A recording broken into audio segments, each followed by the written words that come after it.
So hello my dear lovely student, आप सभी का वेलकम है पीपीआई ट्यूटोरियल के यूट्यूब चैनल पे। और आज से हम लोग शुरू करने जा रहे हैं आपका डेली लाइफ क्लासेस, जो कि आपका यूट्यूब चैनल पे फ्री ऑफ कॉस्ट चलेगा। सो क्लासेस के बारे में आपको टाइम शेड्यूल और कौन सा सब्जेक्ट किस दिन होगा, उसके लिए आपको टेलीग्राम चैनल ज्वाइन करना होगा। टेलीग्राम चैनल का नेम है पीपीआई ट्यूटोरियल, स्क्रीन पर भी देख सकते हो, नहीं तो डिस्क्रिप्शन बॉक्स में लिंक है, उसको भी क्लिक करके आप जा सकते हो। जस्ट आपको पीपीआई ट्यूटोरियल सर्च करना होगा टेलीग्राम चैनल पर। वहाँ पर आपको फ्री ऑफ कॉस्ट सारा आपको क्लास का PDF, टाइम शेड्यूल और सही टाइम पे आने पे आपका टेस्ट भी कंडक्ट कराया जाएगा। आज की क्लास में हम लोग VVI क्वेश्चंस करेंगे for paramedical and paramedical matric Bihar के लिए, और अच्छे से हम लोग पूरा डिटेल में करेंगे विथ एक्स्ट्रा डिटेल। और अलग से एक और जानकारी, जो भी बच्चे थ्योरी क्लासेस करना चाहते हैं यानी बेसिक से सारे सब्जेक्ट्स को हाई तक पढ़ना चाहते हैं, तो आप हमारे पेड कोर्स को भी ज्वाइन कर सकते हो, जहां पर आपको सारे शिक्षक देख सकते हो पैरामेडिकल क्वालिफाइड है। तो सारे एक्सपीरियंस टीचर जो भी आपके पैरामेडिकल क्वालिफाइड कर चुके उनके द्वारा आपको पढ़ाया जाएगा। और कोर्स का फी आप देख सकते हो अभी बहुत ही कम है, ये जल्दी इंक्रीज कर दिया जाएगा। तो आप अगर इंटरेस्टेड हैं क्लास के बाद, तो आप व्हाट्सएप नंबर पे हमें व्हाट्सएप कीजिएगा, आपको फर्दर सारा डिटेल्स दे दिया जाएगा। तो चलिए समय न गाते आज की क्लास को शुरू करते हैं। पहला प्रश्न आपका 2009 का पार्ट 2 में है कि which of the following is not a Lewis space, यानी निम्नलिखित में से कौन सा आपका लुईस क्षार नहीं है। तो ये क्वेश्चन कहां से पूछा है? सबसे पहले ये क्वेश्चन आपका इक्विलिब्रियम से है। कहां से है? आपका इक्विलिब्रियम यानी साम्य अवस्था जो चैप्टर है वहां से है, ठीक है। और ये प्रश्न आपका आयनिक इक्विलिब्रियम से है। कहां से? आयनिक इक्विलिब्रियम, आयोनिक इक्विलिब्रियम, वहां से आपका ये प्रश्न पूछा है, ठीक है। सो आयनिक इक्विलिब्रियम में आपका लुईस एसिड और Lewis base, Bronsted acid concept, Bronsted base, ठीक है। तो ये तीन तरह का आपका था, एक लुईस ने दिया था, एक ब्रॉन्स्टेड ने लिया था, ठीक है, एक और आपका है, ठीक है। तो उस पे से आपका लुईस एसिड लुईस बेस बहुत पूछा जाता है। तो लुईस बेस क्या है? NH3 KOH H2O BF3। तो इसमें से बताना आपको लुईस एसिड लुईस बेस क्या होता है। पहले मैं वो बता देता हूँ, कॉन्सेप्ट क्लियर कर देता हूँ, उसके बाद आपको मैं आंसर बताऊंगा, ठीक है। तो पहले कॉन्सेप्ट क्लियर कर देता हूँ, लुईस क्षार और लुईस अल्म क्या होता है, लुईस द्वारा क्या दिया गया था, ठीक है। पहले वो कर लेते हैं हम लोग। सो ये जो आयनिक इक्विलिब्रियम का पार्ट है मैं आपको क्लियर कर देता हूँ। तो लुईस द्वारा क्या दिया गया था? लुईस एसिड यानी लुईस अल्म और लुईस बेस यानी लुईस क्षार्य। तो लुईस द्वारा कहा गया था कि एक एसिड क्या होगा, लुईस एसिड, जो आपका वैसा स्पीसीज होगा जो एक्सेप्ट करेगा इलेक्ट्रॉन्स, यानी इलेक्ट्रॉन्स लेगा, सॉरी, वैसा होगा जो which an acid as a species which accept electron pair and base which donated, ठीक है। तो एसिड आपका इलेक्ट्रॉन पेयर्स को एक्सेप्ट करेगा, ठीक है, और बेस आपका डोनेट करेगा, ठीक है। तो इलेक्ट्रॉन पेयर्स को आपको डोनेट करेगा कौन? Lewis base. और एक्सेप्ट कौन करेगा? इलेक्ट्रॉनिक आपका इलेक्ट्रॉन पेयर। सो यहां पर आपका यही चीज कहा गया था लुईस एसिड में। तो एग्जांपल में देख लीजिए, BF3 प्लस NH3। NH3 में आपको पता है एक लोन पेयर रहता है आपका, तो एक लोन पेयर डाल दिए, तो ये क्या बना आपका? BF3NH3, ठीक है। तो ये क्या हो गया आपका? यहां पर ये बना। सो यहां पर आपका जो BF3 और है, ये आपका कहलाता है, क्या कहलाएगा? Lewis acid. ये लुईस एसिड है और ये लुईस बेस है, ठीक है। सो इलेक्ट्रॉन डिफिशिएंट, जिसमें इलेक्ट्रॉन्स नहीं रहता है ना, वैसे को हम लोग लुईस एसिड कहते हैं। तो electron deficient AlCl3, cobalt 3 plus, Mg2 plus, ये सारा आपका लुईस एसिड है। क्या है? लुईस एसिड, ठीक है। और लुईस बेस क्या है? कलर चेंज कर दे रहा हूं, ब्लू कर दे रहा हूं कलर। लुईस बेस क्या है आपका? सो लुईस बेस आपका है, इरेज कर दे रहे हैं, लुईस बेस क्या है वो देख लेते हैं। तो लुईस बेस आपका क्या है? तो लुईस बेस आपका जो इलेक्ट्रॉन रिच है, यानी H2O हो गया, आपका NH3 हो गया, आपका OH माइनस हो गया, जिसमें इलेक्ट्रॉन्स भरपूर मात्रा में उसको बेस जो डोनेट कर सकता है, तो लुईस एसिड लुईस बेस है। तो इसमें से पूछा है which of the following is not a Lewis base, कौन नहीं है? तो नहीं कौन सा होगा? NH3 आपका लुईस बेस है, लुईस क्षार्य है। KOH आपका लुईस क्षार्य है। H2O आपका लुईस क्षार्य Lb, और आपका BF3 ये लुईस एसिड है, ठीक है। बात समझ में आई आपको? ठीक है। BF3 में भले ही प्रोटॉन्स नहीं है, फिर भी ये एसिड के जैसा ही एक्ट करता है, ठीक है, क्योंकि इसमें F3 है, फ्लोरीन है, तो इलेक्ट्रोनेगेटिव कंपाउंड है, तो इलेक्ट्रॉन से खींचेगा, ठीक है। हाँ, तो ये था आपका पहला, यानी पहला का डी, पूरा कॉन्सेप्ट आयनिक इक्विलिब्रियम का, लुईस एसिड लुईस बेस का। ठीक है, इरेज कर रहे हैं अब।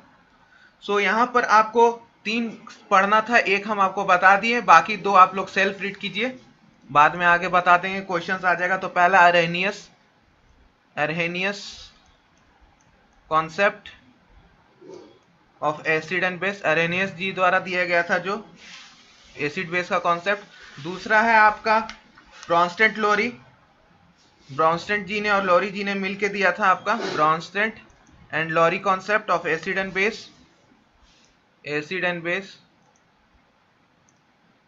ओके, और थर्ड आपका लुईस एसिड और लुईस बेस जो अभी करा है। तो ऐसे ही इजी इजी है, रीड मार लीजिएगा, Lewis acid Lewis base. NCERT का बुक भी बता दे, नंबर कहाँ, पेज नंबर कौन सा रहेगा। तो इंग्लिश वाले बुक में आपका एनसीईआरटी का पेज नंबर 207 में, ठीक है। टॉपिक नंबर लिख लीजिए 7.10.1, chapter number 7, class 11th, topic 10 का 1 से स्टार्ट होगा आपका, ठीक है। फिर 10.2 में आपका ब्रॉन्स्टेड और 3 में लुईस एसिड है, ठीक है। चलिए नेक्स्ट क्वेश्चन पे चलते हैं, नेक्स्ट क्वेश्चन आपसे क्या पूछ रहा है यहाँ पे, my dear students, my lovely students. Questions देखिए, बहुत आसान क्वेश्चंस है। The outer most electronic configuration of the most electronegative element, यानी सर्वाधिक ऋणात्मक विद्युत तत्व का 72 इलेक्ट्रॉन विन्यास क्या होगा, यानी सर्वाधिक ऋणात्मक विद्युत ऋणात्मक तत्व, इलेक्ट्रोनेगेटिव तत्व का 72 इलेक्ट्रॉनिक विन्यास क्या होगा, यानी सर्वाधिक, मोस्ट इलेक्ट्रोनेगेटिव। तो मोस्ट इलेक्ट्रोनेगेटिव एलिमेंट्स कौन से होते हैं, तो सबसे पहले आपका फ्लोरीन, ठीक है।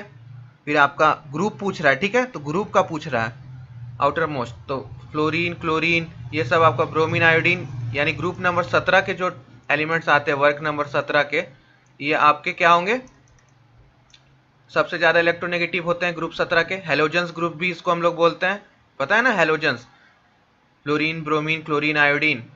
सो आपका यहाँ पर सबसे आउटर मोस्ट क्या होगा, तो आपका NS2 NP2 NS2 NP4, C है आपका NS2 NP5, या D होगा आपका NS2 NP6। तो आपको बताना कौन सा करेक्ट आंसर होगा। सो आउटर मोस्ट आपका 17 ग्रुप है, तो क्या था, NS plus NP plus 10 electrons, ठीक है।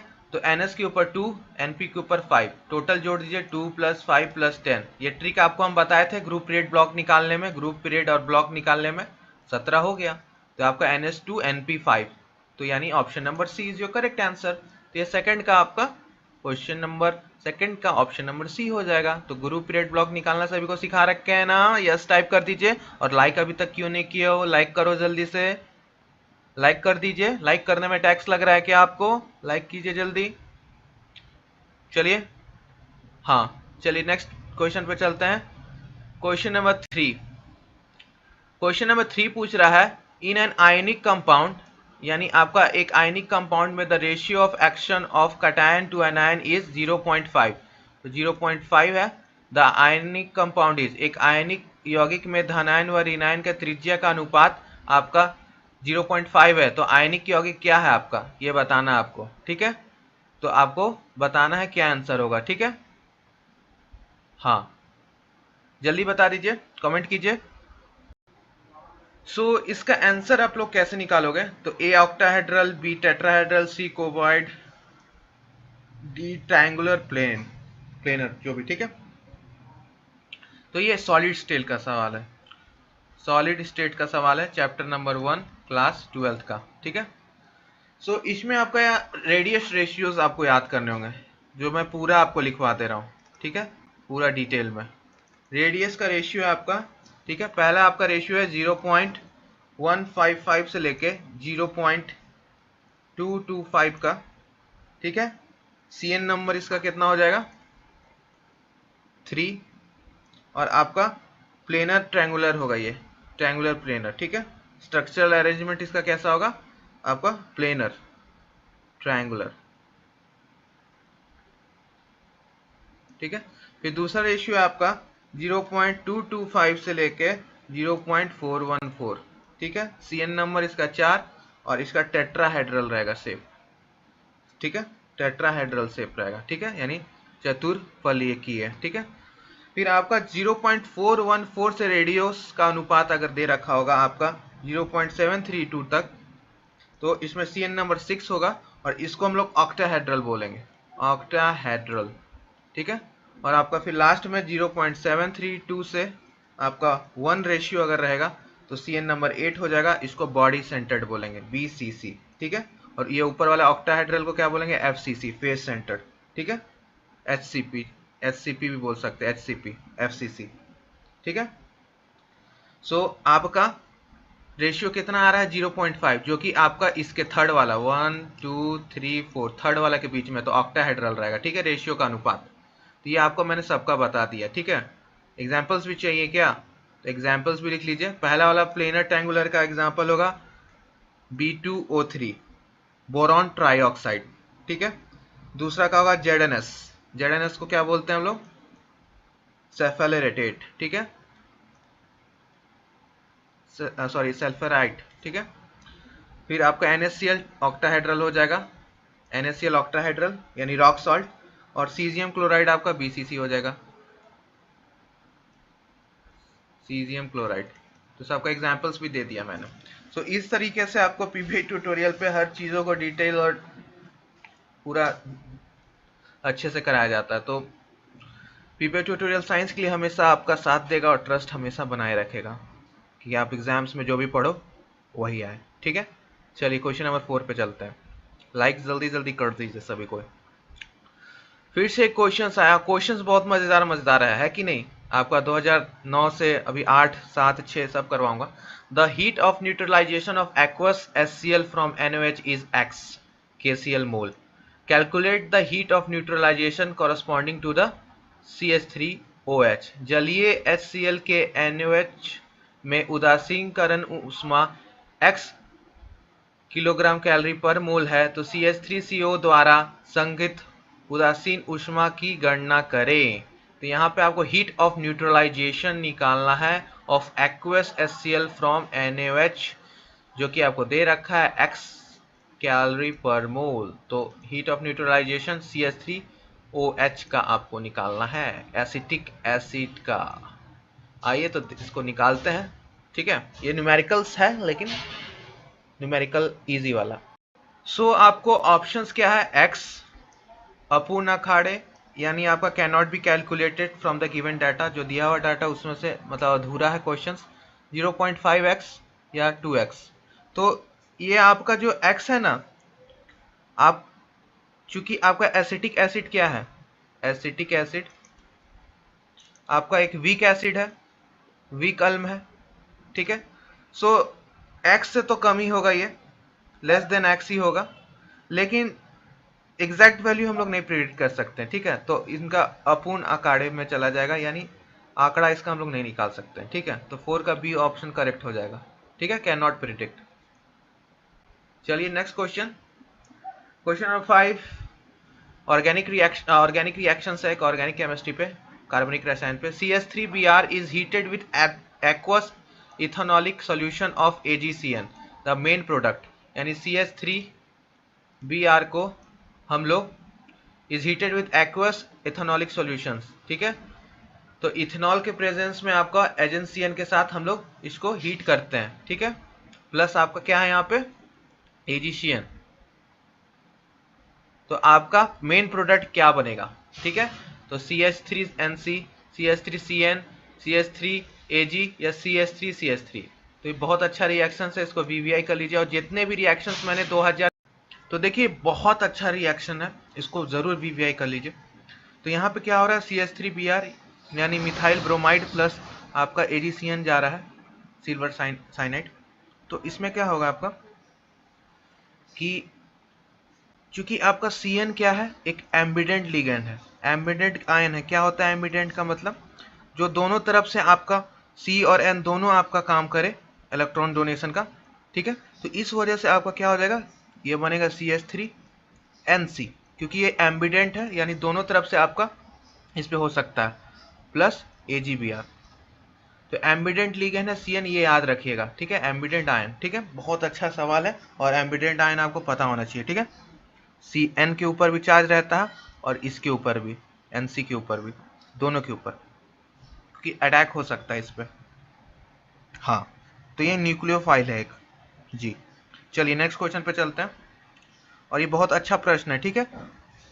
हाँ, तो इसमें मेजर माइनर का भी बात आएगा। ऐसा नहीं है कि बस यही बनेगा, ठीक है।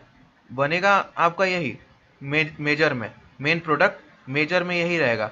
माइनर में भी प्रोडक्ट बनेगा आपका, वो होगा CH3 आपका, फिर आपका CN, ये भी बनेगा आपका, लेकिन ये माइनर में ज़्यादा मात्रा में आपका ये बनेगा। तो मेजर माइनर प्रोडक्ट होता है, मेजोरिटी में आपका ये बनेगा और माइनॉरिटी में ये बनेगा, दोनों।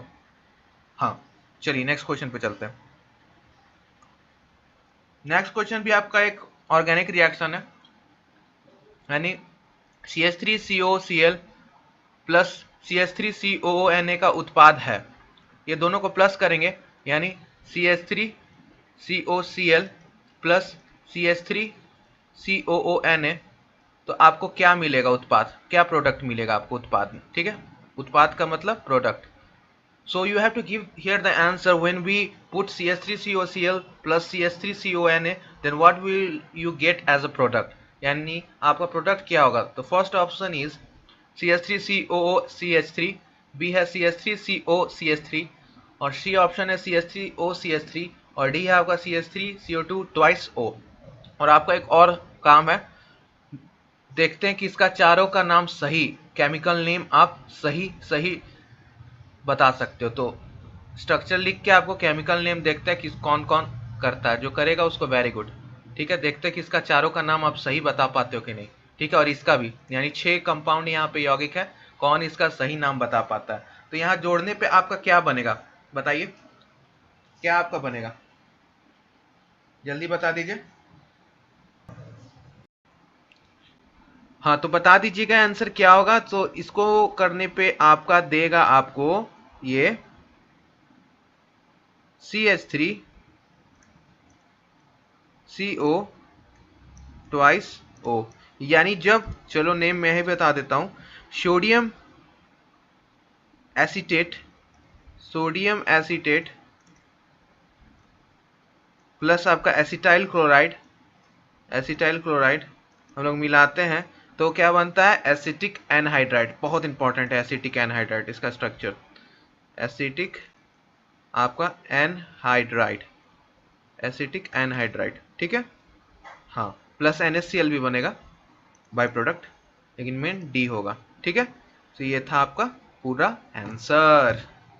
चलिए नेक्स्ट क्वेश्चन पे चलते हैं। क्वेश्चन नंबर 7 आपसे पूछ रहा है मेरे प्रिय छात्रों की the strongest conjugate base is, प्रबलतम संगमीय क्षार्य कौन सा है। तो आपका ये अभी मैंने आपको एक कॉन्सेप्ट बताया था, लुईस एसिड लुईस बेस। अब ये आपका दूसरा कॉन्सेप्ट पे आधारित है, इक्विलिब्रियम के, आयनिक इक्विलिब्रियम के, यानी Bronsted Lowry acid and base, ठीक है। तो इसी में आपको कॉन्जुगेट एसिड और कॉन्जुगेट बेस के बारे में पढ़ना है। तो जैसे फॉर एग्जांपल पहले थ्योरी बता दे रहे हैं, NH3 extra theory on every questions, ठीक है, कहीं सुना सुना सा लगता है। आइए, NH3 aqueous plus H2O liquid, ठीक है। सामने पर है आपका NH4 plus aqueous plus OH3 minus aqueous, ठीक है। तो ये क्या है आपका बेस है, ये क्या है आपका एसिड है, ये क्या बनेगा आपका कॉन्जुगेटेड एसिड, और ये क्या है आपका कॉन्जुगेटेड बेस, ठीक है। तो जो एसिड रहता है उसका बनता है आपका बेस, और जो आपका बेस रहता है उसका बनता है एसिड, इसी को बोलते हैं, ठीक है। तो NH3 और NH4 में क्या होगा, ऐड होगा प्रोटॉन ऐड होगा, और ये जो नीचे वाला है H2O से OH माइनस बन रहा है, इसमें आपका लूज होगा प्रोटॉन, ठीक है। सो जो आपका स्ट्रॉन्ग एसिड रहेगा वो आपका क्या बनाएगा, जैसे फॉर एग्जांपल यहाँ पर सही आंसर तो डी होगा, CH3CO माइनस स्ट्रॉन्ग बेस्ड। तो जो कॉन्जुगेट बेस स्ट्रॉन्ग रहेगा उसका एसिड वीक रहेगा, ठीक है। तो आपका CH3COH एक वीक एसिड है, तो इसका बेस जो बनेगा कॉन्जुगेट बेस CH3CO माइनस बनेगा पानी के साथ, ठीक है। तो ये आपका इस तरह से होता है। तो जिसका स्ट्रॉन्ग रहेगा उसका वीक बेस बनेगा, जिसका वीक बेस रहेगा उसका स्ट्रॉन्ग एसिड बनेगा। तो इस तरीके से आपको कॉन्जुगेट एसिड और बेस करना है, ठीक है। एक और आपको मैं बता रहा हूँ, यहाँ पे तो CH3 आपका उत्तर होगा, क्योंकि आपका वीक एसिड होता है एसिटिक एसिड, और आपका कॉन्जुगेट बेस उसका मजबूत बनेगा। एक और रिएक्शन बता रहा हूँ, HCl है, ठीक है, प्लस H2O है, ठीक है। साम्य पर है आपका, इक्विलिब्रियम पे है, H3O प्लस एक्वस प्लस आपका Cl माइनस एक्वस, ठीक है। ये लिक्विड है और ये एक्वस है। तो ये आपका क्या हो गया, एसिड। ये क्या हो गया, H2O बेस, ठीक है। तो एसिड का आपका क्या बनेगा, एसिड का क्या बनेगा, कॉन्जुगेट बेस, ठीक है। एसिड का क्या बनेगा आपका, कॉन्जुगेट बेस, ठीक है। तो यहां पर देख लेते हैं, तो Cl आपका क्या हो जाएगा, कॉन्जुगेट बेस Cb, और ये होगा कॉन्जुगेट एसिड, ठीक है। तो H2O आपको यहाँ कन्वर्ट हो गया और आपका HCl यहाँ पे। तो एसिड का बना आपका बेस और बेस का बना कॉन्जुगेट एसिड। उल्टा होता है, जस्ट अपोजिट, ठीक है। अगर आपका वीक स्ट्रॉन्ग एसिड है तो आपका स्ट्रॉन्ग एसिड दे रखा है तो उसका वीक कॉन्जुगेट बेस बनेगा। तो ये वीक होगा क्योंकि ये स्ट्रॉन्ग एसिड है। HCl क्या है, स्ट्रॉन्ग एसिड है, तो वीक उसका बेस बनेगा। तो इस प्रकार से आपका होगा। तो यहाँ पे डी है, ठीक है, क्योंकि CH3COOH प्लस H2O आपका क्या बनाएगा, CH3COO माइनस प्लस आपका क्या बनेगा H3O प्लस। तो ये आपका स्ट्रॉन्ग बेस बनेगा, कॉन्जुगेट बेस, क्योंकि आपका वीक एसिड है, और ये आपका जस्ट अपोजिट। बात समझ में, ये कॉन्जुगेट एसिड। चलिए नेक्स्ट क्वेश्चन पे चलते हैं। द मोलैरिटी ऑफ Na2CO3 यानी सोडियम कार्बोनेट का सॉल्यूशंस का आपको निकालना है 0.2 N पे, ठीक है। तो 0.2 N आपको दे रखा है Na2CO3। तो इसका विलियन का सॉल्यूशन का आपको मोलैरिटी बताना है कितना होगा। तो कितना होगा, 0.05, 0.2, 0.1, 0.4। जल्दी से इसको सॉल्व कीजिए नोटबुक में। सो यहाँ मोलैरिटी निकालने के लिए आपको एन फैक्टर आना चाहिए। एन फैक्टर क्या होता है, एन फैक्टर फॉर Na2CO3 क्या हो जाएगा, वो 2 के बराबर हो जाएगा। क्यों, क्योंकि आपका यहाँ पे 2 इलेक्ट्रॉन्स का एक्सचेंज हो रहा है, ठीक है, 2 इलेक्ट्रॉन्स का, ठीक है। यानी Na2CO3 का मतलब क्या हो गया, 2 इलेक्ट्रॉन्स का एक्सचेंज हो रहा है आपस में, ठीक है। सो एन फैक्टर क्या होता है, किसी भी सॉल्ट के लिए हम लोग डिफाइन कर सकते हैं नंबर ऑफ मोल्स, कितना इलेक्ट्रॉन्स नंबर ऑफ मोल्स आपका लॉस हो रहा है चाहे गेन हो रहा है आपका उस सॉल्ट में, ठीक है। तो जो एक्सचेंज हो रहा है, तो यहाँ पे 2 इलेक्ट्रॉन्स एक्सचेंज हो रहा है Na2CO3 में, तो इसका फैक्टर एन फैक्टर हो जाएगा 2। तो नॉर्मेलिटी यानी एन का मतलब ये क्या होता है, इस एन का मतलब क्या होता है, इसका मतलब होता है नॉर्मेलिटी। तो नॉर्मेलिटी आपका क्या होता है, normality equal to N factor into molarity, ठीक है। तो आपको मोलैरिटी इक्वल टू क्या हो जाएगा, नॉर्मेलिटी अपॉन में एन फैक्टर, यानी आपका कितना दे रखा है, 0.2 N डिवाइड बाई 2, यानी आपका कितना आ गया, 0.1 M। तो आपका option number C is the correct answer, ठीक है।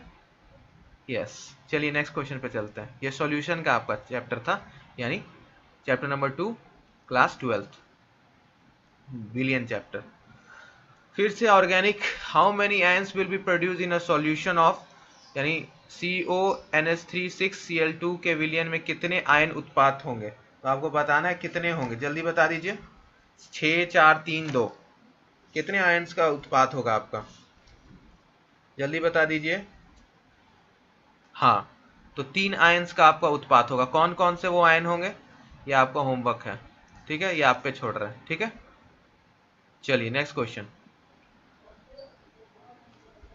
लास्ट क्वेश्चन है 2009 का। Which one of the following halide exist as a secondary in benzene, ठीक है। सो निम्नलिखित में से कौन सा हैलाइड बेंजीन में द्वितीय के रूप में होगा, BF3, AlCl3, BCl3, BI3। सो ये क्वेश्चंस भी बहुत अच्छा क्वेश्चन है आपका, ठीक है, बहुत अच्छा क्वेश्चन है। तो आपको हैलाइड को सेकेंडरी इन बेंजीन बताना, उससे पहले सब आप लोग फिजिक्स, केमिस्ट्री, बायोलॉजी, इंग्लिश का प्रीवियस ईयर कर लीजिए, ठीक है। पूरा मैं करवाऊंगा आपको 2006 से 20 तक अच्छे से कर लीजिए। और मैंने आज तक कोई एक्स्ट्रा वीडियो लाया नहीं है प्रीवियस ईयर छोड़ के, ठीक है। तो आप भी जानते हो इसके लिए बहुत जगह पे चार्जेस लिए जा रहे हैं, हर यूट्यूबर और अदर यूट्यूब चैनल्स पे ये सब सेल होता है, लेकिन we believe in sharing because sharing is caring. So support कीजिए, वी नीड योर सपोर्ट। और आप लोग के साथ एक शेयर करते हुए मुझे बहुत अच्छा लग रहा है न्यूज़ कि आपके ही सपोर्ट और लव के वजह से हम लोगों ने एक नया माइलस्टोन रीच किया है। यानी सब्सक्राइबर्स के काउंट में हम लोगों ने बहुत कम समय यानी 2-3 मंथ्स ही हुए हैं हमारे चैनल को आए हुए, और हम लोगों ने यहाँ आपको मैं बताऊंगा नहीं कितना सब्सक्राइबर्स हुआ है, वो तो अनहाइड होगा बहुत आगे जाके, लेकिन बहुत थैंक्स एंड बहुत सारा प्यार आप लोगों को इतना सपोर्ट देने के लिए कि इतना कम समय में नहीं हो पाता। जितना भी सब्सक्राइबर्स अभी एक्स अमाउंट सब्सक्राइबर है ना, एक माइलस्टोन रीच हो गया यूट्यूब में, उसको माइलस्टोन बोलते हैं, मैसेज आता है यूट्यूब की तरफ से।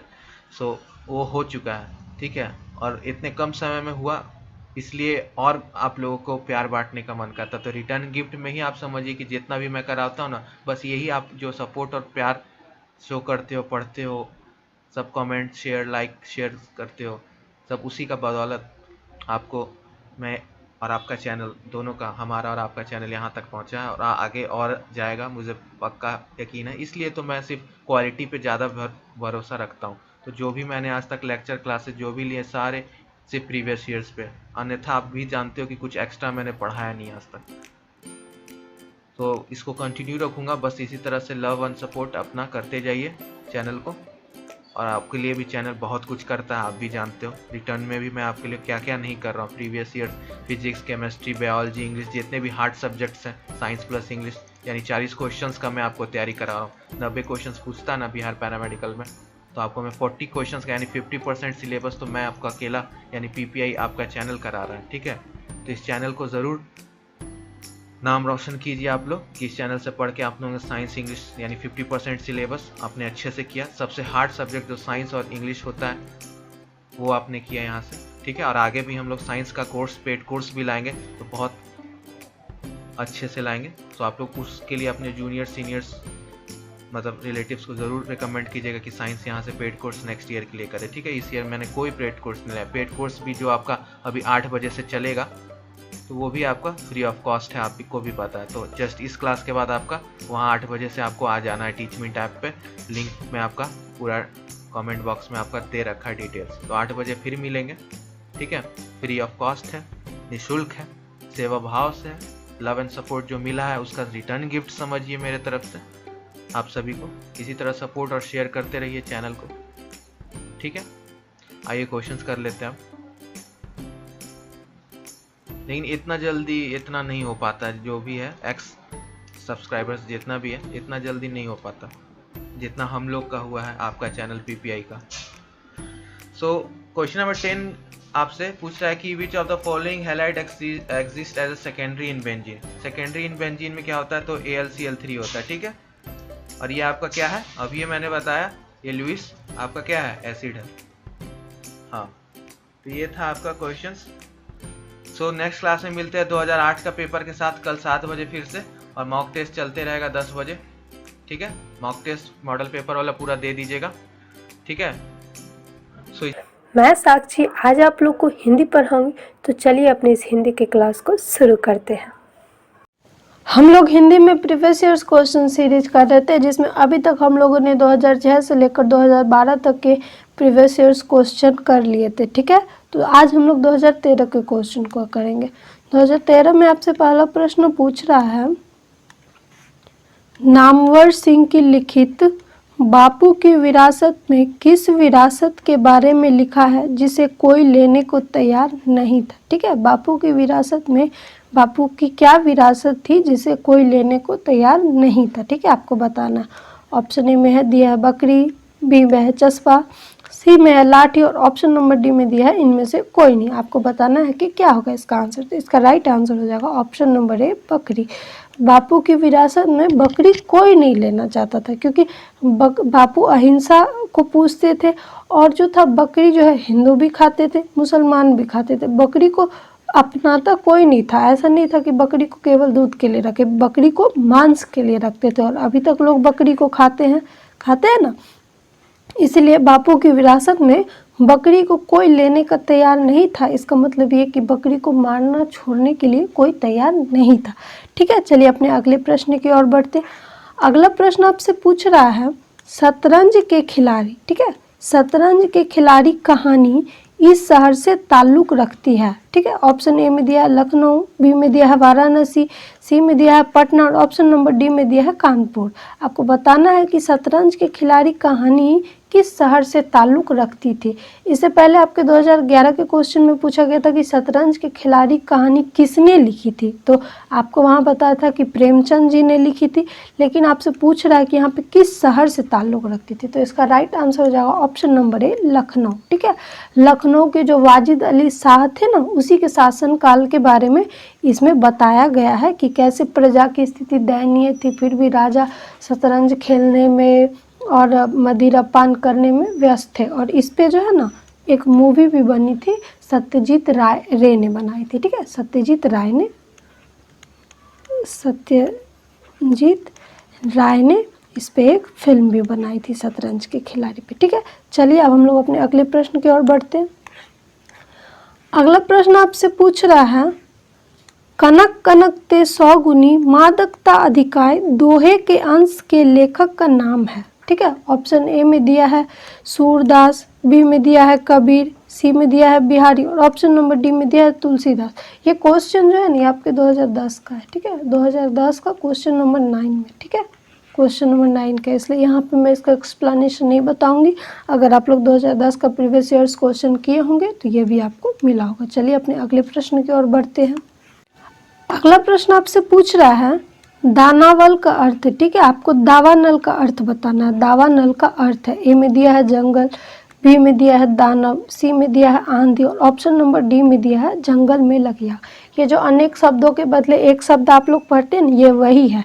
जंगल में लगी आग को हम लोग एक शब्द में क्या बोलते हैं, दावानल। ठीक है, दावानल का मतलब क्या हो गया, जंगल में लगी आग। इसका आंसर हो गया ऑप्शन नंबर डी, जंगल में लगी आग। चलिए अपने अगले प्रश्न की ओर बढ़ते हैं।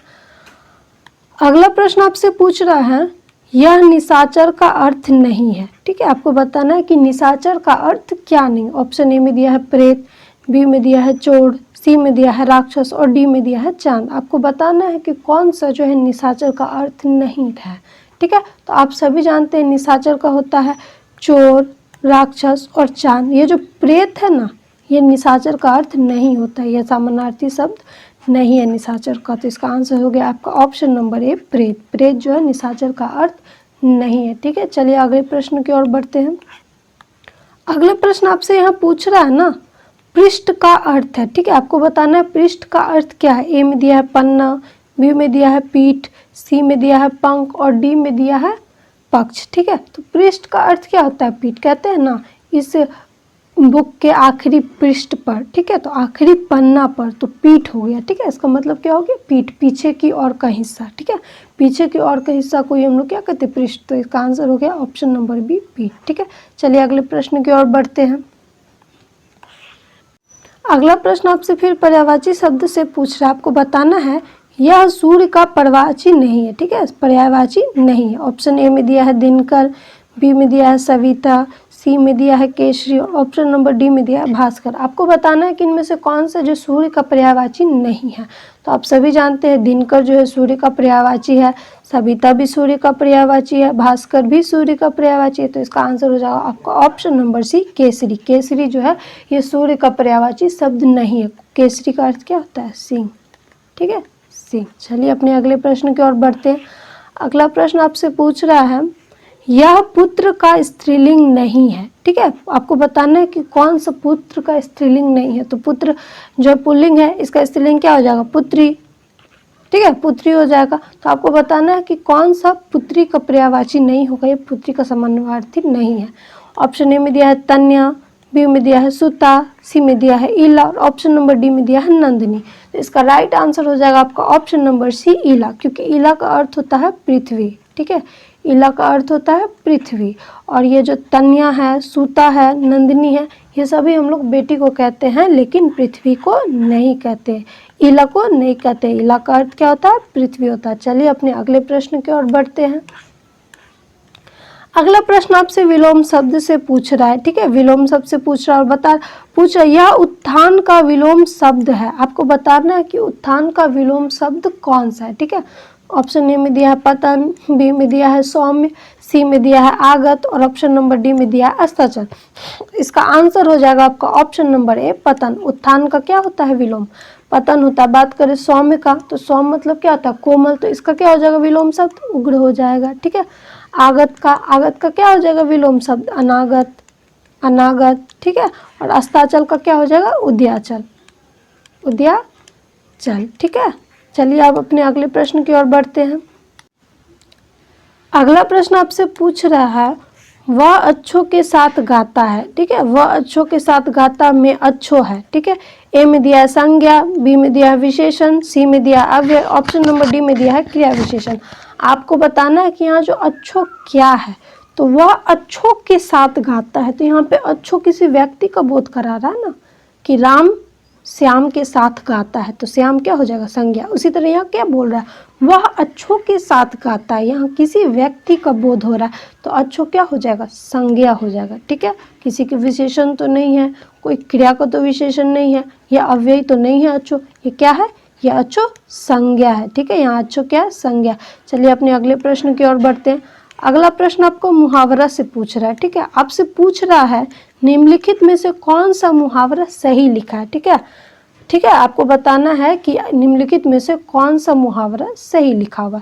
ए में दिया है 2 दिन की हुकूमत, बी में दिया है पत्थर का जवाब ईंट से देना, सी में दिया है 9 आंसू रोना, ऑप्शन नंबर डी में दिया है अब तब करना। तो इसका राइट आंसर हो जाएगा ऑप्शन नंबर डी अब तब करना। अब तब करना जो है ना ये सही मुहावरा है। इसका मतलब क्या होता है बहानेबाजी करना, ठीक है, बहानेबाजी करना, ठीक है। और ये जो 2 दिन की हुकूमत है इसको भी देख लेते हैं सही कैसे लिखेंगे मुहावरा। तो 2 दिन की हुकूमत नहीं होती है, 2 दिन की बादशाहत होती है। क्या होती है बादशाहत होती है, 2 दिन की बादशाहत होती है। यहाँ दिया हुआ पत्थर का जवाब ईंट से देना, ये तो नहीं होता। हमारा मुहावरा क्या होता है ईंट का जवाब पत्थर से देना ना, ईंट का जवाब पत्थर से देना, पत्थर से देना। हम लोग 1-2 क्लास में जब थे तो मुहावरा याद भी करते थे कि इसका क्या अर्थ है, और हम लोग आम बोलचाल में भी मुहावरा का यूज करते। तो हम लोग क्या कभी 9 आंसू रोना बोलते हैं नहीं बोलते, क्या बोलते हैं 8 आंसू रोना, क्या बोलते हैं 8 आंसू रोना, ठीक है। चलिए अपने अगले प्रश्न की ओर बढ़ते हैं। ये मुहावरा सभी को समझ में आ गया होगा। अगला प्रश्न आपसे समास से पूछ रहा है। अगला प्रश्न आपसे समास से पूछ रहा है, आपको बताना है कि लंबोदर इस समास का उदाहरण है, ठीक है। ऑप्शन ए में दिया है तत्पुरुष, बी में दिया है बहुव्रीहि, सी में दिया है द्वंद्व और ऑप्शन नंबर डी में दिया है कर्मधारय। इतना बार हम समास बताए हैं कि सबको याद हो गया होगा ना समास कौन से समास का मतलब क्या होता है। यहाँ पे आपसे पूछ रहा है लंबोदर किस समास का उदाहरण है, तो लंबोदर का समास विग्रह करेंगे तो क्या होगा लंबा है उधर जिसका, लंबा है उधर जिसका, अर्थात गणेश जी, क्या गणेश जी, ठीक है। तो ये कौन सा समास हो गया बहुव्रीहि समास जिसमें अन्य पद की प्रधानता होती है, ठीक है। चलिए अपने अगले प्रश्न की ओर बढ़ते हैं। अगला प्रश्न आपसे शुद्ध शब्द से पूछ रहा है। आपको बताना है निम्नलिखित में शुद्ध शब्द है। ऑप्शन ए में दिया अनाथा, बी में दिया है सुलोचनी, सी में दिया है प्राप्ति और ऑप्शन नंबर डी में दिया है दैहिक। आप अगर ध्यान से देखेंगे तो ये सुलोचनी जो है ये गलत है, ये प्राप्ति भी गलत है और दैहिक भी गलत है। तो राइट क्या होगा अनाथा, ये अनाथा जो है राइट है, ऑप्शन नंबर ए इसका आंसर हो जाएगा। चलिए अब हम लोग देख लेते हैं सुलोचनी कैसे लिखते हैं। सुलोचनी नहीं लिखते हम लोग, क्या लिखते हैं सुलोचना, ठीक है, सुलोचना लिखते हैं। दैहिक कैसे लिखते हैं, दैहिक ऐसे लिखते हैं, ठीक है, दैहिक ऐसे लिखते हैं। और बात करें प्राप्ति तो प्राप्ति ऐसे थोड़ी लिखते हैं, प्राप्ति तो ऐसे लिखते हैं, ठीक है। तो राइट आंसर हो गया आपका अनाथा, ये राइट है। बाद बाकी सबका शुद्ध हम लोगों ने देख लिया, यह शुद्ध था। चलिए अपने अगले प्रश्न की ओर बढ़ते हैं। अगला प्रश्न आपसे पूछ रहा है ना कि आपको बताना है इसमें निम्नलिखित में अशुद्ध शब्द है, आपको बताना है कि अशुद्ध कौन सा। ऑप्शन ए में दिया है माननीय, बी में दिया है पौरुष, सी में दिया है व्याप्त और ऑप्शन नंबर डी में दिया है प्रेयसी। अगर आप देखेंगे कि ये पौरुष भी सही है, व्याप्त भी सही है, प्रेयसी भी सही है, लेकिन अशुद्ध कौन सा है माननीय, क्योंकि माननीय हम लोग ऐसे नहीं लिखते। तो कैसे लिखते हैं माननीय, ऐसे लिखते हैं माननीय, नी है, ठीक है, ऐसे लिखते हैं। यहाँ पे आधा नौ नहीं होता है, पूरा नौ होता है और यौ नहीं होता है, ठीक है। तो मानिए हम लोग ऐसे लिखते हैं। चलिए अपने अगले प्रश्न की ओर बढ़ते हैं। अगला प्रश्न आपसे ना संधि से पूछ रहा है और संधि बहुत इंपॉर्टेंट टॉपिक है। आपसे पूछ रहा है यशोधरा इस संधि का उदाहरण है। ऑप्शन ए में दिया अयादि स्वर संधि, बी में दिया है यन स्वर संधि, सी में दिया है विसर्ग संधि और ऑप्शन नंबर डी में दिया है दीर्घ संधि। तो यशोधरा कौन सा संधि का उदाहरण है? तो ये हो जाएगा सी, ठीक है, विसर्ग संधि का उदाहरण। कैसे ये भी बताते हैं। आप लोगों ने पढ़ा है ओ के बाद, ठीक है, ओ के बाद यदि कोई सघोष व्यंजन, सघोष व्यंजन या फिर यौरलव, यौरलव, ठीक है, ओ के बाद सघोष व्यंजन या फिर यौरलव हो तो विच्छेद करते समय जो है ना ओ का क्या हो जाता है? विसर्ग हो जाता है, ठीक है। यहाँ पे ध क्या है? सघोष है ना, ध सघोष है। बहुत सारे इसमें कंफ्यूज हो रहे होंगे कि सघोष अघोष व्यंजन क्या होता है। तो अघोष जो होता है ना 1 2, जैसे क ख ग घ अंग, तो ये दोनों जो है ना, ये पहला और दूसरा वर्ण क्या हो गया? अघोष हो गया, ठीक है, अघोष हो गया पहला दूसरा। और सघोष क्या हो गया? तीसरा चौथा पांचवा। तो यहाँ पे क्या है? ध, द थ द ध, ध जो है चौथा है तो ये क्या हो जाएगा? ये ध सघोष है। यहाँ पे ध है इसलिए ये ओ का क्या हो जाएगा? विसर्ग। तो इसका कैसे होगा संधि विच्छेद? यशः जोड़ धरा, ठीक है, यशः जोड़ धरा यशोधरा, ठीक है, विसर्ग का ओ हो जाता है। चलिए ये सारा प्रश्न जो आपके 2013 में जितना भी पूछा था हम लोगों ने अच्छे से किया। अब अपने अगले क्लास में मिलेंगे, तब तक के लिए अच्छे से पढ़िए और जो भी डाउट्स होते हैं आप अपने